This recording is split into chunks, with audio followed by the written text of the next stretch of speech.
नमस्ते विद्यार्थियों। हम लोग एक फूल की चाह कविता पढ़ रहे हैं। आज उसका अंतिम अंश हम लोग पढ़ेंगे। इस कविता के कवि हैं सियाराम शरण गुप्त और इस कविता में छुआछूत की समस्या को उजागर किया गया है, जैसा कि हम लोग पढ़े हैं इस कविता में। अब आगे की पंक्तियों में वर्णन है सुखिया के पिता की मन स्थिति का। क्योंकि वह देवी माँ की मंदिर में गया, अछूत होने के कारण सवर्ण भक्त उस पर आरोप लगाए कि उसके आने से, मंदिर में प्रवेश करने से देवी माँ की गरिमा भंग हो गई है, उनकी पवित्रता भंग हो गई है और न्यायालय द्वारा उसे 7 दिनों की सजा सुनाई गई। तो उसे 7 दिन, इस अपराध के लिए उसे 7 दिन जेल में रहना पड़ेगा। अब सुखिया के पिता के पास कोई उपाय नहीं था। समाज की व्यवस्था थी और न्यायालय द्वारा सजा सुनाई गई थी। वह चुपचाप इस सजा को स्वीकार करता है, जिसकी अभिव्यक्ति इन पंक्तियों में हुई है। मैंने स्वीकृत किया दंड, वह शीश झुकाकर चुप ही रह।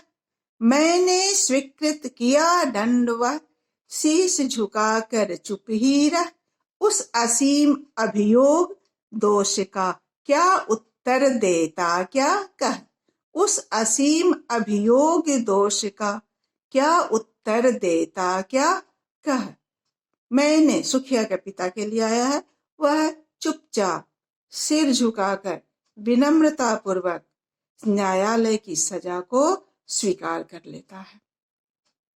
उस असीम अभियोग आरोप, असीम बहुत बड़ा, जो एंडलेस है, जिसकी कोई सीमा नहीं है। सुखिया का पिता कह रहा है कि उस पर इतना बड़ा आरोप लगा था, उसका इतना बड़ा दोष था कि वह देवी माँ के मंदिर में प्रवेश कर गया था, न्यायालय द्वारा सजा सुनाई गई थी। इसका उसके पास कोई उत्तर नहीं था, उसके लिए सारे रास्ते बंद हो चुके थे।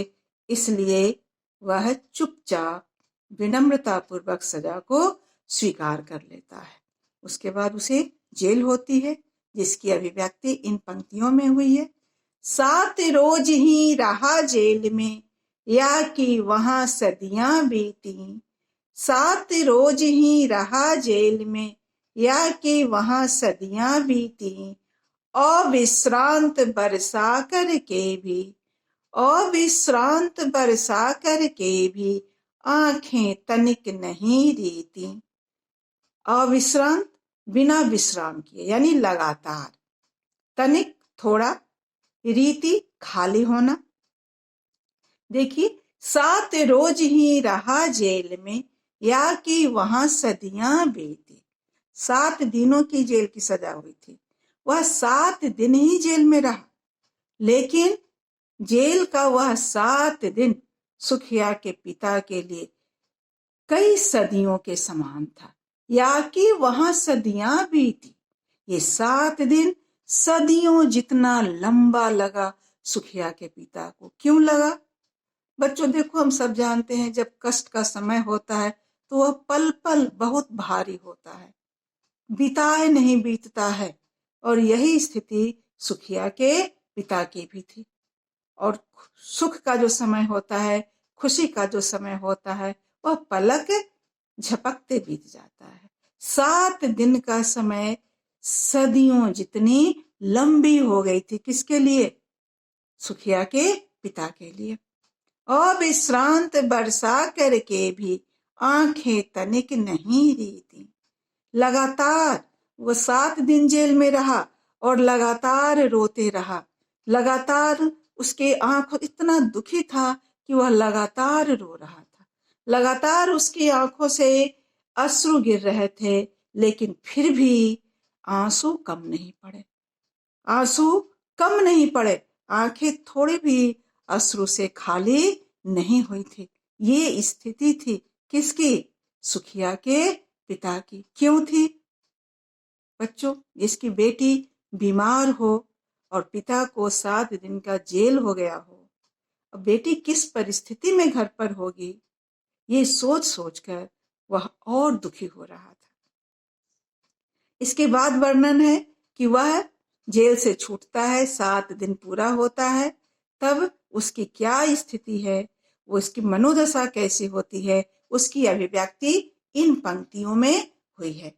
दंड भोग कर जब मैं छूटा, पैर न उठते थे घर को। दंड भोग कर जब मैं छूटा, पैर न उठते थे घर को। पीछे ठेल रहा था कोई, भय जर्जर तनु पंजर को। पीछे ठेल रहा था कोई, भय जर्जर तनु पंजर को। तनु, तन के लिए ही आया शरीर, पंजर पिंजरा, कंकाल। भय जर्जर, भय से जर्जर, भय से कमजोर पड़ा हुआ। भावार्थ देखिए, दंड भोग कर जब मैं छूटा, पैर न उठते थे घर को। जब वह दंड पूरा कर लिया, 7 दिन जेल में रह गया, और उसके बाद जब वह जेल से छूटता है तो घर जाना चाहता है। क्यों? क्योंकि घर पर उसकी बेटी बीमार है। लेकिन स्थिति क्या हो गई उसकी? पैर न उठते थे घर को। वह आगे बढ़ना चाहता था, लेकिन उसके पैर आगे नहीं बढ़ रहे थे। वह बहुत प्रयास कर रहा था, लेकिन लग रहा था जैसे उसके पैर उठ ही नहीं रहे हैं, ताकि वह कदम आगे बढ़ा सके। ऐसी स्थिति क्यों है? डर के कारण है, भय के कारण है। क्यों भयभीत है? क्योंकि बेटी बीमार है और 7 दिन वह जेल में रहा है। अब जाने के बाद बेटी किस स्थिति में होगी? बेटी से भेंट होगी, नहीं होगी? वह मिलेगी घर पर या नहीं मिलेगी? यही सब सोच सोच कर वह बहुत परेशान था, बहुत डर गया था। पीछे ठेल रहा था कोई, भय जर्जर तनु पंजर को। लग रहा था कि वह आगे बढ़ने का प्रयास कर रहा है और कोई उसे आगे बढ़ने से रोक रहा है, और पूरी ताकत के साथ उसे पीछे ठेल रहा है, ढकेल रहा है। वह कौन ढकेल रहा था उसे? डर। बच्चों, हम लोग पहले पढ़े हैं, जब वह मंदिर में गया है और मंदिर के प्रांगण में लाइन में लगा हुआ था, तब वह आगे बढ़ने का प्रयास नहीं करता है, फिर भी आगे बढ़ जाता है। कोई उसे पीछे से धक्का दे देता है और वह आगे बढ़ जाता है। इसका वर्णन हम लोग पहले पढ़ चुके हैं। वहां खुश था, इसलिए बिना कदम बढ़ाए उसके कदम आगे बढ़ रहे थे, और यहाँ वह दुखी है, इसलिए जब वह कदम बढ़ाना चाह रहा है तो भी उसके कदम आगे नहीं बढ़ रहे हैं। भय के कारण, भय उसे आगे बढ़ने से रोक रहा है। बच्चों, सुखिया का पिता घर जा रहा था, लेकिन उसके कदम नहीं उठ रहे थे। उसके बाद जब वह घर को किसी तरह घर के पास पहुंचता है, तब पहले की बातों को थोड़ा याद करता है। जब भी वह घर पहुंचता था तो उसकी बेटी दौड़कर दरवाजे पर आती थी पिताजी को लेने, और अगर वह लेने नहीं आते थे तो सुखिया का पिता समझता था कि वह खेल रही है, और अपनी दृष्टि उधर ले जाता था जहां बच्चे खेल रहे होते थे, और वहां उन्हीं बच्चों में सुखिया भी होती थी। लेकिन आज जब वह घर के पास पहुंचा है तो सुखिया लेने नहीं आई है, दरवाजे पर आई नहीं है। उसी की अभिव्यक्ति हुई है आगे की पंक्तियों में। पहले किसी लेने मुझको, नहीं दौड़कर आई वह। पहले किसी लेने मुझको, नहीं दौड़कर आई वह। उलझी हुई खेल में ही हा, अब की दीन दिखाई वह। उलझी हुई खेल में ही हा, अब की दीन दिखाई वह। वह न तो पहले की तरह दौड़कर दरवाजे पर आई, कौन?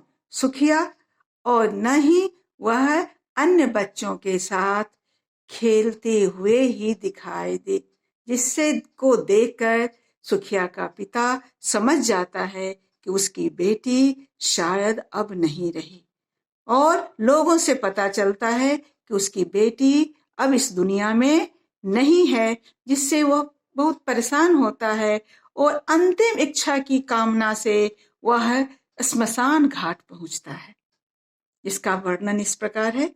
उसे देखने मरघट को ही गया दौड़ता हुआ वहां, उसे देखने मरघट को ही गया दौड़ता हुआ वहां, मेरे परिचित बंधु प्रथम ही फूंक चुके थे उसे जहां, मेरे परिचित बंधु प्रथम ही फूंक चुके थे उसे जहां। मरघट श्मशान घाट, जहां दाह संस्कार किया जाता है, अंतिम संस्कार किया जाता है, और फूंक चुकना मतलब चिता जल चुकी थी। उसे देखने मरघट को ही गया दौड़ता हुआ वहां, अंतिम बार बेटी को देखने की इच्छा से वह बेचैन होकर, सीधे परेशान होकर, बेचैन होकर श्मशान घाट पहुंचता है। लेकिन जब वहां पहुंचता है तो क्या पाता है? मेरे परिचित बंधु प्रथम ही फूंक चुके थे उसे जहां, कि इसके जो सगे अपने लोग थे, जो रिश्तेदार थे, वे सुखिया का दाह संस्कार कर चुके थे। इसे बहुत दुख हुआ। वहां जाने पर उसे सुखिया के पार्थिव शरीर का भी दर्शन नहीं हुआ। उसका अंतिम संस्कार कर दिया गया था, और अंतिम संस्कार के बाद क्या बचता है? जो शेष बचता है उसको हम भस्मी कहते हैं। इसका वर्णन आगे की पंक्तियों में है। बुझी पड़ी थी चिता वहां पर, छाती धधक उठी मेरी, बुझी पड़ी थी चिता वहां पर, छाती धधक उठी मेरी, हाय फूल सी कोमल बच्ची हुई राख की थी ढेरी। बुझी पड़ी थी चिता वहां पर, सुखिया की चिता बुझ चुकी थी, यानी उसका अंतिम संस्कार भी हो चुका था, और अब सिर्फ क्या दिखाई दे रहा बचा हुआ था? भस्मी। लेकिन बुझी हुई चिता को देखकर सुखिया के पिता की छाती जलने लगती है दुख से। यहाँ विरोधाभास है बच्चों, एक ओर बुझी हुई चिता और दूसरी ओर सुखिया के पिता का छाती धधकना, ये विरोधाभास है। हाय फूल सी कोमल बच्ची हुई राख की थी ढेरी, उसकी बेटी जो फूल की तरह कोमल थी, राख की ढेर के रूप में अब नजर आ रही थी। बच्चों, इससे बड़ा दुख किसी पिता के लिए क्या हो सकता है कि उसके सामने उसकी बेटी की भस्मी पड़ी हुई हो। ये बहुत विह्वल कर देने वाला दृश्य है।